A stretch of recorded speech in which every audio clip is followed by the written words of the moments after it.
So guys, Siegfried here. Welcome back to the channel. Today I'd like to discuss an interesting subject with you, and that is not destroying your images. Or we can also say how to not destroy your image. This image here is an interesting example. It's from 2010 with my E620 from Olympus. And we're in Workspace at the moment, which I'm 100% in Workspace nowadays. I don't even look at anything else. So I would edit an image in Workspace and export it as a TIFF file, 16-bit TIFF file, if I like to do more advanced techniques, for example, and then I would use Affinity Photo. I still use the Affinity Photo 2 because I simply prefer the functionality of Affinity Photo 2. The new Affinity Photo, I think 3, which was bought by Canva, is also good, but I'm not a big fan of AI editing, and I don't have a need at my stage of photography for too much AI in editing.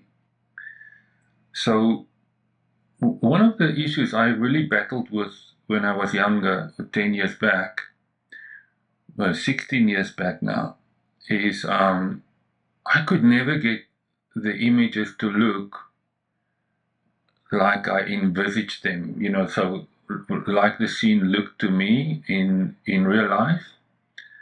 And what I also saw on the display of my camera, for example, the closest match obviously was the JPEG file. But the moment I then ventured into the RAW file, the wheels fell off. It was not a. So I've been cleaning up my database. So I have a simple file structure for my photos, and I use numbers or an Excel sheet to summarize what my complete image collection. Personally, I think it's a really good system because nobody else can peek into my photos, and I have full control over my photos. So one of the irritating things, for example, by cleaning up is all the XMP sidecar files from Lightroom that's attached to photos. So by having my own file structure, it was quite simple to delete all those files and to just keep my collection clean from any sidecars or any settings from foreign editors. It seems to me, no, I cannot prove this, but from the experience I had was that Adobe, so you must keep in mind that every camera company has a color so-called science.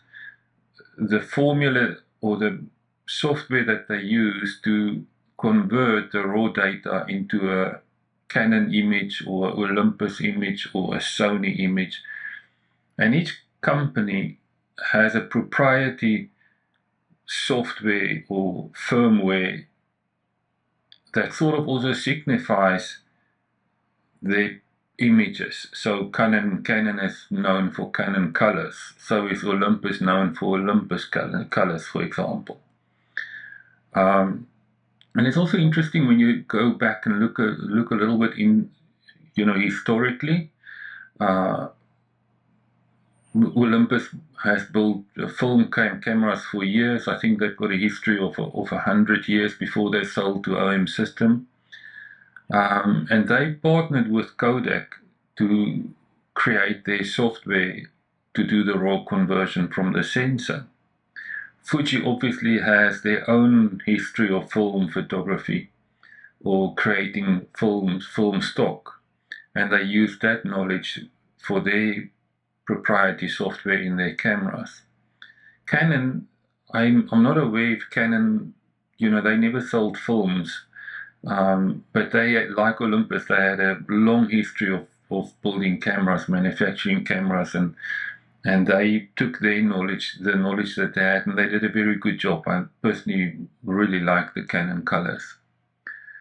Sony and Panasonic is a little bit the odd ones out. I don't think that much of a history. Sony probably in the compact market, and as far as I know or remember, in the very early days of digital compact cameras, you started seeing Panasonic cameras, and what was unique with those cameras is they, the better ones had Leica lenses, so they made the connection with Leica. But to get back to Olympus, so if you look at a company like Adobe, and this is what I can't prove, but I have a very strong sense for I think I'm not far off. They partnered silently with companies, the bigger ones, the larger companies like Nikon or Canon, and then later with Sony, to provide a good firmware, their own firmware, to match what they thought was the closest to those kind of brands. Olympus was always a small brand, and the numbers were not big enough for Adobe to say, let's build a specific firmware or compatibility to Olympus, Olympus raw data. That's the only reason I can contribute to the fact that I never were able to get a very good edit from either Photoshop or Lightroom with my Olympus RAW files. This all changed when I started using Workspace. So Workspace, now all of a sudden I have full access to the Olympus firmware and the Olympus imaging process in Workspace, and the more I use Workspace, the more difficult it becomes for me to use anything else. The results are so good and so pleasing, and it's so easy to do it with Workspace. So it does take a little bit of a different technique. So with software like Photolab or Adobe, you need to do so many unique things to get something good from a raw file. And you don't need to do that in Workspace. So you can really, if you can learn how to work with tonal values and color, you can achieve tremendous results with your Olympus RAW files. One final point before I continue is the age of the sensor is also important. But it's not like the sensors of yesterday is not good. They are very good. Like, for example, the EM1 Mark II, I think it's from 2015. It's got a brilliant sensor. It's an absolutely fantastic sensor in there. The 10F has a great sensor. Old is like the E1. The E1 sensor is old. But the E500 is already extremely good. And so is the E330. It's amazing how good those sensors are. Some of the smaller compact sensors, you can see the evolution more, better with the older sensors. And what you have with the older sensors, like here, if you look at this image, this shadow area here, that is where the older sensors are not as good as, say, a new sensor like the OM3 or the OM1. And I'll do a video about that. So you have two problems here in the darker areas. Is you have more noise, so when I up the luminance here or brighten the image here, you will see more noise, but also less details. So the efficiency of the sensors were not as good on older sensors as the newer ones. So a newer one, like I said, would be the EM1, 2 and 3. Older cameras with a TruePix 8 processor. So all the cameras with the TruePix 8 processor, and even the TruePix 2, like the EM5 II, they have great sensors. You can get so much out of those sensors. So let's have a look at this one. Now, you know, if I look at this one, let's go over here to the camera data. So I used the E620, the kit lens. For some strange reason, I used f3.5. I must say, in those days, I didn't think as much about my exposure mix as I would do today. You know, I would today for this scene easily, you know, I think it would have been better to use f5.6 here, for example. The moment I drop the exposure compensation, I have less light on the sensor because I'm already at the lowest ISO here. So by having less light, I'm just increasing any noise, and I'm reducing the efficiency of the sensor in the shadow areas here. So I would rather have used today. I would have used a normal zero compensation to have maximum light on the sensor. And then another interesting thing, I used Vivid for the picture mode here. It's too much. Today I don't like it so much. But luckily with Workspace, even so many years later, we can change that camera setting to natural. And then what is interesting, nothing more here is really interesting. Now obviously on this side we also see the camera settings.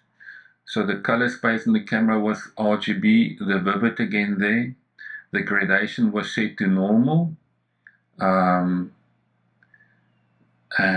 the noise filter was on standard in the camera at the time. So what people would typically do today is they would expose for highlights, you know, so to protect the highlights, you know, but if you look at the scene here, what is highlights? So for me at this stage, the only highlight is probably this area here to the left. In percentage of this image, what is highlights? This looks really small to me, maybe 2-3%. So the image is really all this here, and we're now going to focus, you know, expose for the highlights. By exposing for the highlights, we're going to increase the shadow area, where we know that this sensor, this old sensor, is not, I'm not contradicting myself when I say this is an old sensor. It is just we knew, or it, you know, for me, the 13 megapixel sensor from Olympus was not one of the best. Olympus has a rule of, or had a rule of using really good sensors. Good sensors meaning the efficiency right down to the bottom were very good. The 13 megapixel, except for the EP3, the EP3 had a different sensor, the EP1 and the EPM1, the EPL1 and the EPM1, and the EP3 they had a different sensor, and that sensor is quite good. But the initial 13 or 12 megapixel sensors were not that hot, especially in the shadow areas. So if I exposed for the highlights here, I would have dropped the shadow, you know, I would have increased the shadow areas, and therefore the efficiency problem would have increased also. So instead, I would say I would have kept the matrix measuring, exposure measuring as is on the camera. I wouldn't have done anything different if I would have even increased the exposure compensation by 0.3 rather than minus 0.3, which would have given me more light here in this area. And again, I'll show you in a different video the huge impact that can make on the shadow areas. In one of my more recent articles where I discussed the histogram, I gave the examples, and there you can see a slight move on the left of the histogram, what a huge impact that can make on the image quality in the shadows.